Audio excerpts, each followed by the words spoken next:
क्यों सहेगा कोई अपमान? कुछ लोग, वर्चस्ववादी लोग, प्रभुत्ववादी लोग कथा वाचन में अपना एकाधिकार बनाए रखना चाहते हैं। ये एकाधिकार छीने नहीं उनका, वर्चस्ववादी लोगों का एकाधिकार छीने नहीं। कथा वाचन को जिन्होंने भावना की जगह व्यवसाय बना लिया है, व्यवसाय बनाने वाले लोग हमारे इटावा कथा वाचन पीढ़ी अपमान कांड उन्हीं कुछ प्रभुत्ववादी और वर्चस्ववादी की वजह से घटित हुआ है।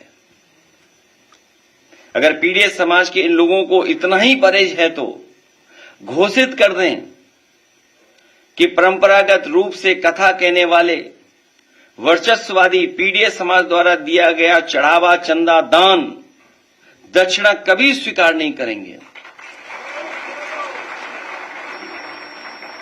और अगर एकाधिकार ही आपको लाना है तो समय समय पर आप बहुत दावा करते हैं कि 370 खत्म किया है, तो देश में आप कानून ले आओ कि कथा वाचन का काम और एकाधिकार के लिए कानून ले आइए कि आप ही कह सकते और कोई दूसरा नहीं कह सकता।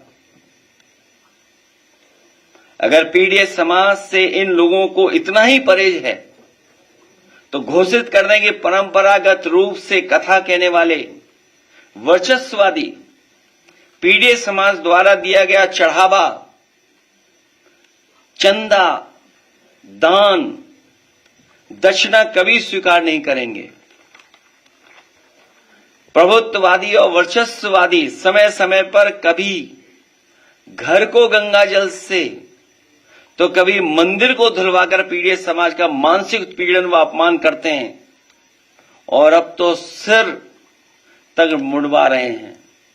अभी तक तो आपने वो घटनाएं सुनी, देखी जहां पर घरों को गंगा जल से धोते थे ये लोग।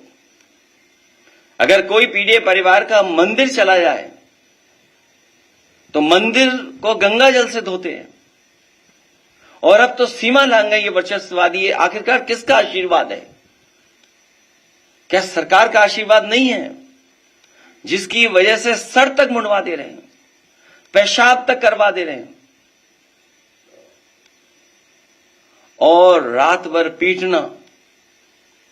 पीटने के साथ साथ उनकी ढोलक छीन लेना, हारमोनियम छीन लेना, दबाव बनाकर के कितने पैसे देना था कथावाचक के लिए, उसमें जो खर्चा हुआ वो खर्चा नहीं दोगे तो रात भर पिटोगे, अगर पैसा दे दोगे तो बचोगे। आखिरकार ये वर्चस्ववादी और प्रभुत्ववादी लोग इतनी ताकत कहां से पा रहे हैं? भाजपा राज में पीढ़ी समाज को हे दृष्टि से देखा जाता है। आदरणीय रामजी सुमन जी ने तो कुछ घटनाएं बताई हैं, कुछ महत्वपूर्ण पदों पे बैठे लोगों के बारे में बताया है। सुना है हमने कि देश की सर्वोच्च सीट पर बैठने वाले के साथ भी कभी अपमान हुआ है। देश के राष्ट्रपति भी हे दृष्टि का सामना कर चुके हैं।